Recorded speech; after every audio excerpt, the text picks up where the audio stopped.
Assalamualaikum, selamat pagi Aga Kareba pemirsa, melengkapi rangkaian informasi Anda pagi ini. Seputar iNews Sulsel hadir dengan serangkaian informasi di antaranya.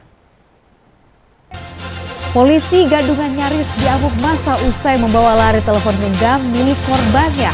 Pelaku berhasil diringkus polisi. Puluhan kawanan geng motor menyerang pemukiman warga di Jalan Abu Bakar Lambogo, Kota Makassar. Laga persahabatan PSM Makassar versus Persigo Goa di Stadion Kale Goa. Tim Juku Eja menang 4-0. Bersama saya Rifa Majid, inilah seputar iNews Sulsel selengkapnya.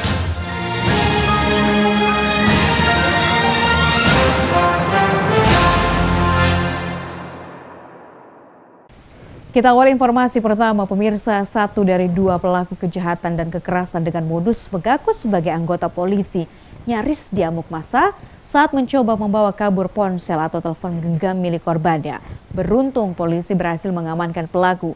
Polisi yang melakukan pengembangan berhasil meringkus rekan dari pelaku yang berhasil kabur saat warga mengejarnya.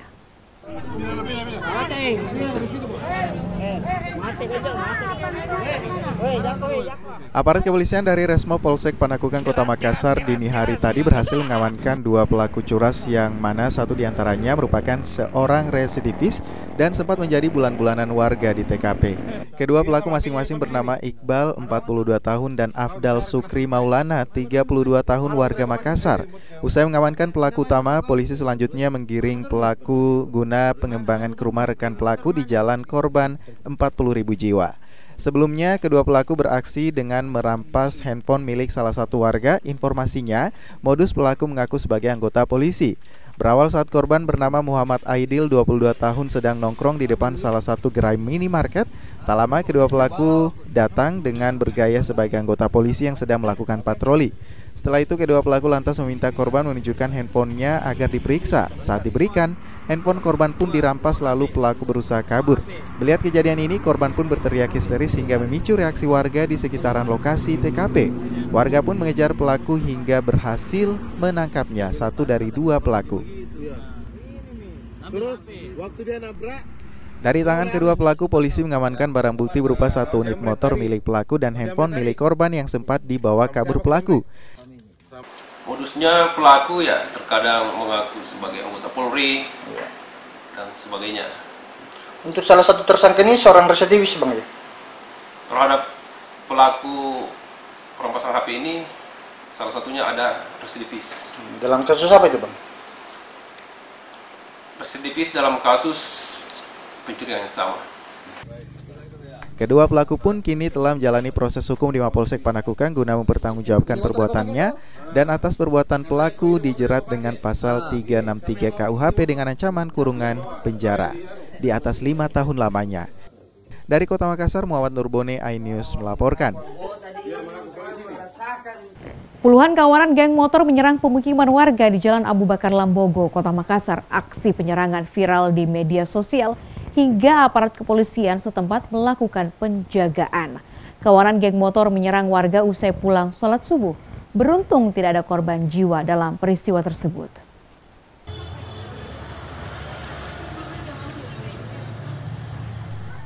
Inilah rekaman CCTV saat belasan anggota geng motor melakukan penyerangan ke area pemukiman padat penduduk yang berada di Jalan Abu Bakar Lambogo, Kecamatan Makassar, Kota Makassar.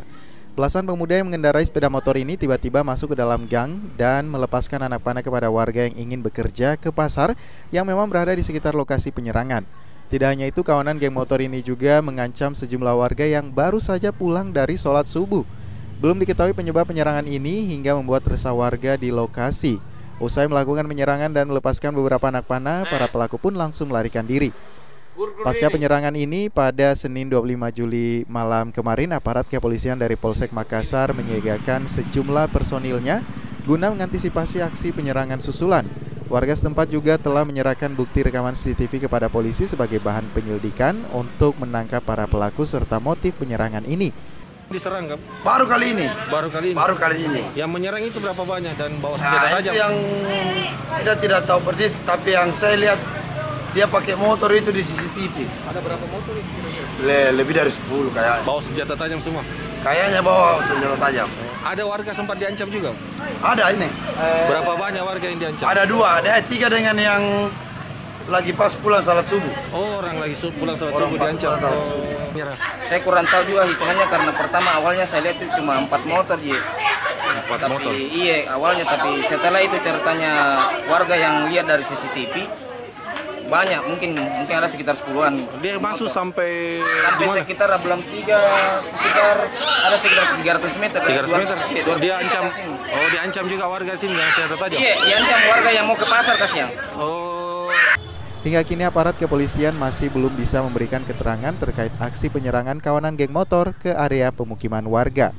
Warga pun berharap agar para pelaku penyerangan segera tertangkap karena membuat aktivitas ekonomi di wilayah ini terganggu karena adanya pasar tradisional yang berada tidak jauh dari lokasi penyerangan dengan aktivitas pada subuh hari. Dari Makassar, Leo Muhammad Nur, iNews melaporkan. Selanjutnya pemirsa, seorang pria asal Parepare viral di sosial media usai memperlihatkan aksinya yang memunculkan uang pecahan Rp100.000 dari dalam piring. Informasi dari warga, Haji Muhyar, pria dalam video tersebut memang memiliki rumah di kota Parepare dan sangat jarang tinggal di kota tersebut. Namun setiap kedatangannya selalu mengundang banyak orang yang datang ke rumahnya. Inilah video viral aksi Haji Muhyar dengan aksinya memunculkan uang dari dalam piring. Video ini sempat viral di media sosial. Selain itu, video lainnya juga sempat menggemparkan publik saat memunculkan uang dari tangannya dengan menggunakan sobekan tisu. Pasca viralnya video tersebut, ternyata Haji Muhyar tidak menetap di kota Parepare.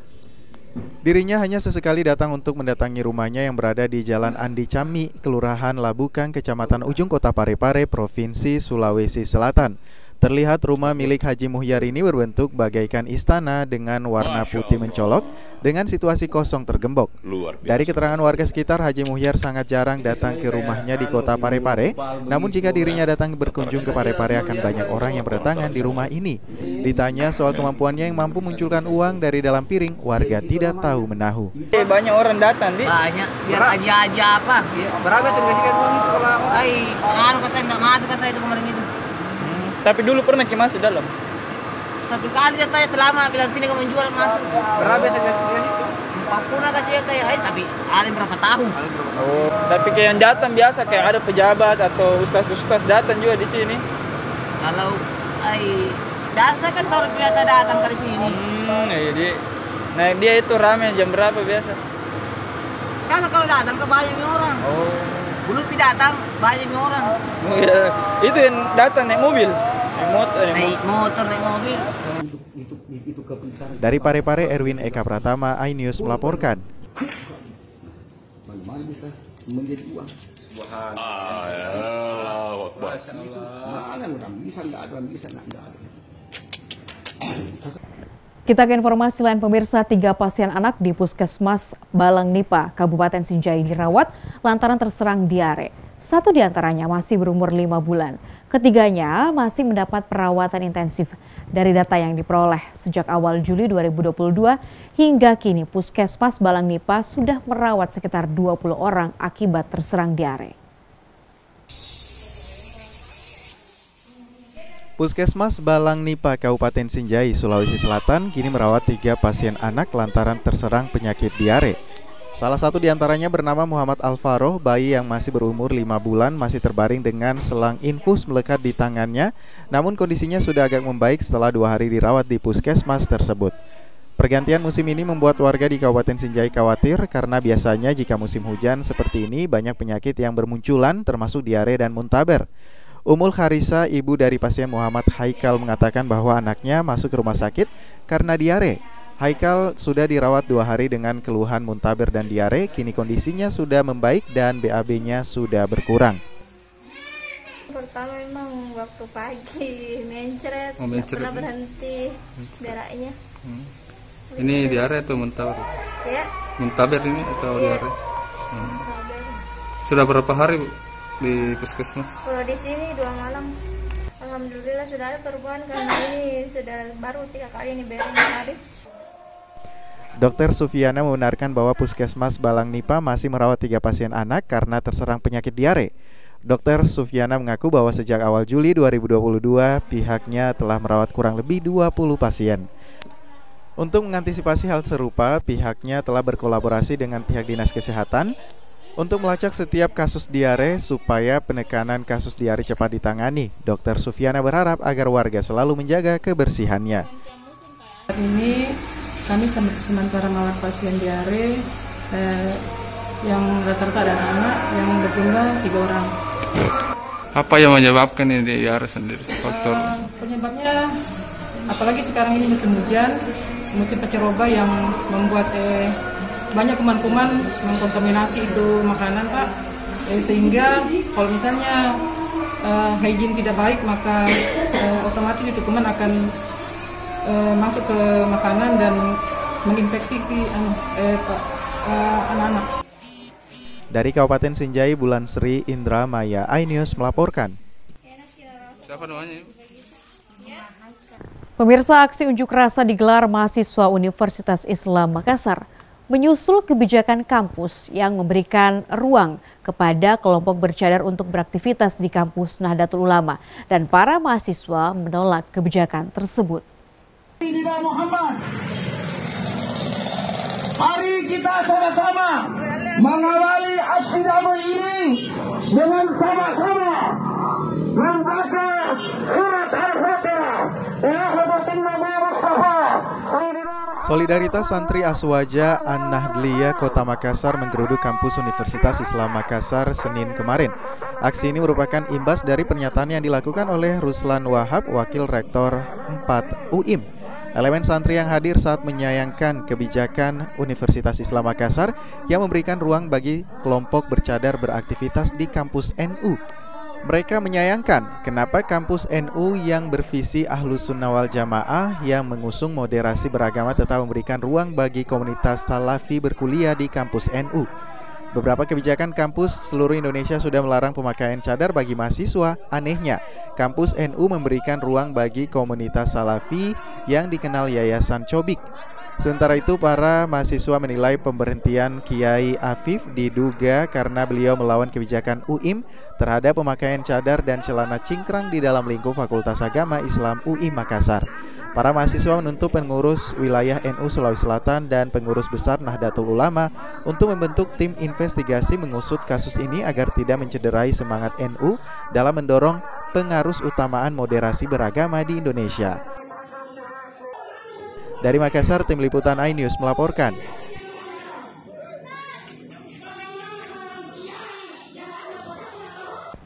Pemirsa, usai jeda kami akan kembali dengan informasi lain, diantaranya seorang pemilik toko diancam panah busur oleh 2 orang pelaku yang berpura-pura hendak membeli rokok.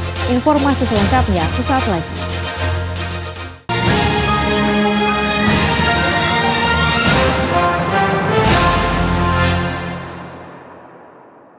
Dan cobalah mari kita semua saling menyayangi dan saling berbagi, dan bersama untuk hadapi bencana, kelak sambut pagi dan cerah mentari. Dan cobalah mari kita semua saling menyayangi dan saling berbagi, dan bersama untuk hadapi bencana, kelak sambut pagi dan cerah mentari.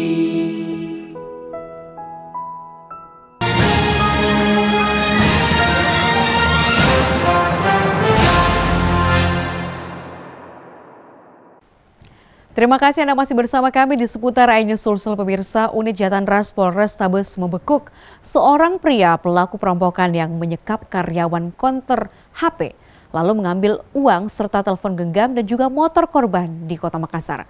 Polisi bersenjata lengkap meringkus pelaku saat tertidur di tempat persembunyiannya.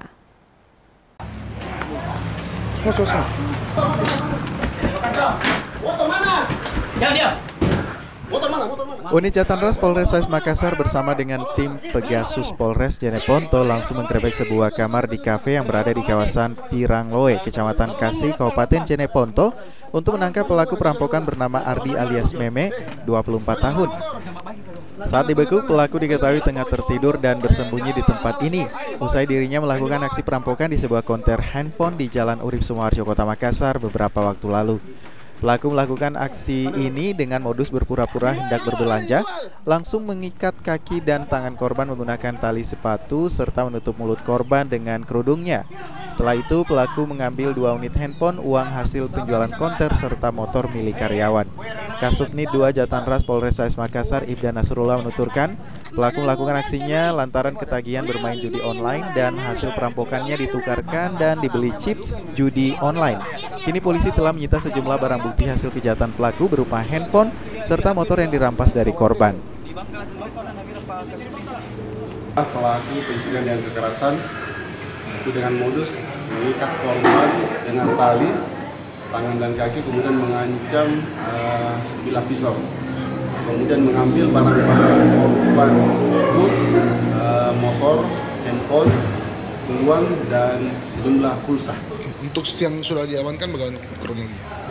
Yang kami amankan adalah terduga pelaku. Kami amankan di salah satu kabupaten di Sulawesi Selatan. Dan kami di backup bersama dengan Polres Jeneponto untuk mengamankan pelaku. Untuk mempertanggungjawabkan perbuatannya, pelaku beserta barang bukti langsung dibawa ke Polres Makassar guna dilakukan proses penyidikan dan pemeriksaan lebih lanjut. Pelaku juga terancam pasal 365 terkait pencurian disertai kekerasan dengan ancaman hukuman kurang lebih 9 tahun penjara. Dari Makassar, Yoliusvin, iNews melaporkan. Seorang pemilik toko kelontong diancam panah busur oleh 2 orang pelaku yang berpura-pura hendak membeli rokok di Kecamatan Tamalate, Kota Makassar. Pelaku yang sadar aksinya terekam kamera CCTV merasa ketakutan dan langsung melarikan diri setelah mendapatkan 1 bungkus rokok. Aksi pengancaman yang dilakukan 2 orang pelaku terhadap seorang pemilik toko kelontong di Jalan Malengkeri Luar, Kecamatan Tamalate, Kota Makassar terekam kamera CCTV. Dalam rekaman berdurasi 1 menit ini diawali saat salah seorang pelaku yang memakai topi dan mengenakan masker berjalan masuk ke dalam warung dan berpura-pura hendak membeli rokok. Tak lama kemudian seorang teman pelaku yang berjaga di atas motor menghampiri rekannya.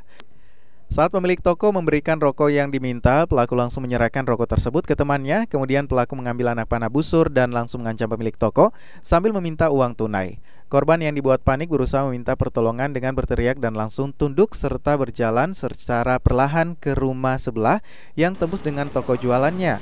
Setelah mengancam korban, pelaku yang sadar aksinya terekam kamera CCTV dibuat takut dan langsung melarikan diri menggunakan sepeda motor. Dari keterangan pemilik toko, aksi serupa sudah 2 kali terjadi, mengingat jalan di sekitar lokasi kejadian sangat sepi.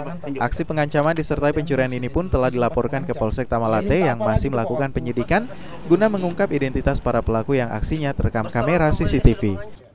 Kalau awalnya begitu, pura-pura beli rokok, modusnya. Iya, terus dari setelah saya kasih tidak berselang kemudian dia sudah mengancam langsung Pak. Mengancam. Tapi tidak sempat dia lepaskan busurnya, Pak. Iya, tidak sempat sih ya. Waktu dari karena saya kaget.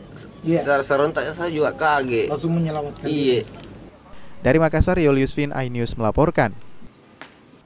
Informasi lain pemirsa, Bupati Jeneponto 2 periode Iksan Iskandar menyambut baik program BBGP dalam meningkatkan kualitas guru dan kemampuan tenaga pendidik dalam memberikan spirit kepada peserta didik guna mewujudkan generasi masa depan yang berkualitas. Balai Besar Guru Penggerak atau BPGP Sulawesi Selatan menemui Bupati Jeneponto Iksan Iskandar di ruang rapat Bupati Jeneponto Selasa kemarin.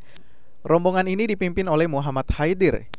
Kedatangan BBGP Sulsel ini merupakan wujud dalam pengimplementasian kurikulum Merdeka di Kabupaten Jeneponto. Para guru bisa kembali memberikan spirit atau semangat pada anak-anak kita untuk segera kembali bangkit. Sesuai dengan tema Hari Kemerdekaan Republik Indonesia ini, kita bangkitnya lebih kuat, apanya itu lebih cepat ya. Ada seperti itu, sembuhnya lebih cepat. Nah, pemulihan apakah istilahnya, bangkitnya lebih kuat. Mudah-mudahan ini seiring dengan tema Hari Kemerdekaan Republik Indonesia, karena hanya dengan Saat ini tercatat 251 satuan pendidikan yang mendaftar IKM atau Implementasi Kurikulum Merdeka, terdapat 198 satuan atau sekitar 78% yang telah login ke aplikasi PMM, dan dasar pelaksanaan berdasarkan Kepmendikbudristek nomor 56 tahun 2022, pedoman penerapan kurikulum dalam rangka pemulihan pembelajaran atau kurikulum merdeka, sebagai pedoman penerapan kurikulum baru di sekolah non-peserta program sekolah penggerak.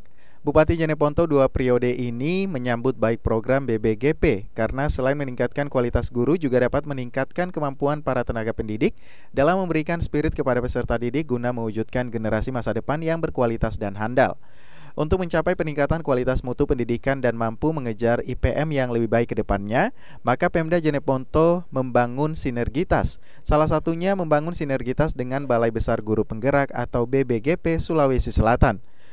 Dan yang terpenting, seluruh satuan pendidikan di Jeneponto untuk mendorong para guru agar dapat mengoptimalkan pemanfaatan PMM atau platform Merdeka Mengajar. Karena dengan PMM dapat mengadopsi beberapa perangkat ajar yang telah tersedia, juga dapat bergabung di beberapa komunitas belajar seluruh Indonesia. Dari Kabupaten Jeneponto, Sulaiman Nai, iNews melaporkan. Dalam rangka memelihara kehidupan lintas umat beragama, Majelis Ulama Indonesia Sulawesi Selatan menggelar obrolan antar umat beragama dengan menghadirkan narasumber dari organisasi non-profit Amerika Serikat yang berpusat di New York, Amerika. Dalam rangka semakin terpeliharanya kehidupan lintas umat beragama yang semakin harmonis, Majelis Ulama Indonesia Sulawesi Selatan menggelar obrolan antar umat beragama dengan menghadirkan narasumber pimpinan AJC, organisasi non-profit Amerika Serikat, New York City, dengan kantor cabang di banyak negara. Ketua Bidang Hubungan Antar Umat Beragama HUB MUI Sulsel Andi Majdah M mengatakan, momentum kedatangan tokoh AJC Amerika Serikat dapat meningkatkan hubungan baik antar umat beragama di Indonesia. Sejumlah tokoh organisasi non-profit American Jewish Committee atau AJC New York City hadir sebagai pembicara. Di antaranya Matthews Ho, Direktur Muslim Jews Relation AJC, Dr. Ari Gordon, Direktur International Interreligious Affairs AJC, Robbie, Dr. David Rosen, Direktur Asia Pacific Institute AJC, Shira Leeuwenberg. Mereka hadir di Makassar, ya tentu sebagai tamu kita hormati, kita layani, kita adakan dialog ya. Jadi ini sesungguhnya kegiatan dialog antar umat beragama, dan mereka menaruh perhatian karena kita di Sulawesi Selatan ini tokoh-tokoh agama bukan hanya sekedar dialog tapi juga melakukan aksi kemanusiaan. Jadi selama ini antar umat beragama itu lebih banyak pada kegiatan dialog, tapi kita merancang satu forum namanya Forum Kemanusiaan Lintas Agama. And one of our partners here is UMI, and through UMI we can broaden it here in Makassar and throughout South Sulawesi. Tujuan kami yang kami harapkan adalah memperbesarkan hal tersebut. Kita bisa melakukan itu dengan partnership dengan UMI. Jadi untuk kesimpulan, kita ingin memperbesar apa yang sudah kita bisa lakukan dan capai sejauh ini. Dari Makassar, Erwin, iNews melaporkan. Pemirsa, PSM Makassar mengawali latihannya di Stadion Kalegoa. Tim Juku Eja ini melakukan laga persahabatan melawan klub sepak bola Persigoa. Dalam pertandingan tersebut, PSM Makassar menang dengan skor akhir 4-0. Yang sama mensuplai bola kepada Victor Geton, satu pergerakan Victor Geton, masih Victor, namun Victor dibayang-bayangi oleh Rian. Mengawali latihan perdana di Kabupaten Goa, PSM Makassar melakukan pertandingan persahabatan melawan klub Persigoa di Stadion Kalegoa dengan waktu 2 kali 45 menit. PSM Makassar mulai bertanding melawan Persigoa. Di menit ke-10, PSM Makassar berhasil membobol gawang Persigoa yang dilakukan oleh Victor Johnson. Usai dibobol, Persigoa mencoba menyerang gawang milik PSM Makassar namun gagal dan bolanya direbut kembali oleh pemain PSM Makassar. Di menit ke-17, PSM Makassar mendapatkan tendangan penalti akibat kesalahan yang dilakukan pemain Persigoa di kotak penalti. Namun tendangan yang dilakukan Donald bisa gagal. Hingga menit 2 kali 45 menit, PSM Makassar berhasil mendapatkan skor 4-0 melawan Persigoa. Menurut CEO PSM Makassar, dengan adanya tempat latihan baru PSM di Stadion Kalegoa menambah tempat latihan yang ada sebelumnya. Terlebih lagi Stadion Kalegoa dipilih sebagai tempat latihan tertutup untuk mematangkan strategi. Bukan kegiatan latihan, apalagi kalau sifatnya tertutup nanti, ya mungkin kita pakai di sini untuk latihan strategi, latihan tertutup sehingga pelatih benar-benar bisa menerapkan strategi-strategi apa yang akan beliau turunkan dan tidak terganggu oleh hiruk-pikuk penonton seperti itu. Sementara itu, Bupati Goa, Liga Persahabatan ini diusulkan oleh dirinya kepada pihak PSM Makassar untuk bertanding melawan Persigoa sebagai bentuk pertama kalinya stadion untuk latihan sepak bola. Cuman saya diskusi sama Pak Api, bahwa Pak Api ini kan Stadion Kalegoa perdana, pemakaiannya perdana. Setelah dibangun tahun 2020, terus ada COVID-19 sehingga tidak pernah terpakai. Sehingga ada baiknya apabila pemakaian perdana Stadion Kalegoa ini juga melibatkan Persigoa, supaya Persigoa juga merasakan pemakaian perdana Stadion Kalegoa dan juga nanti lapangan Senyus. Iya, selamat datang di Stadion Kebanggaan Masyarakat Kabupaten Goa. Friendly match ini disaksikan oleh ribuan warga Goa dan supporter PSM Makassar dengan bersama-sama meneriakan yel-yel PSM di sepanjang pertandingan. Dari Kabupaten Goa, Lutfi, MNC Media, iNews melaporkan. PSM Makassar diambil alih bola oleh pemain dari Pemirsa, informasi tadi mengakhiri kebersamaan kita pagi ini di seputar iNews Sulsel. Terima kasih banyak atas perhatian Anda. Saya Rifa Majid beserta kru yang bertugas pamit undur diri. Salam kita pada Salama dan salam sehat.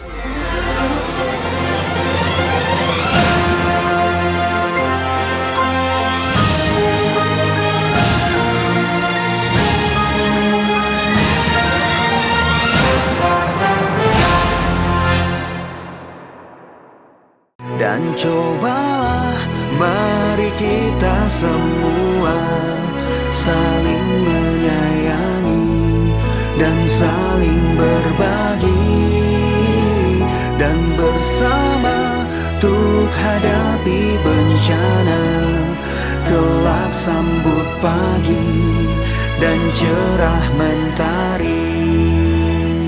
Dan cobalah mari kita semua saling menyayangi dan saling berbagi, dan bersama untuk hadapi bencana, kelak sambut pagi dan cerah mentari.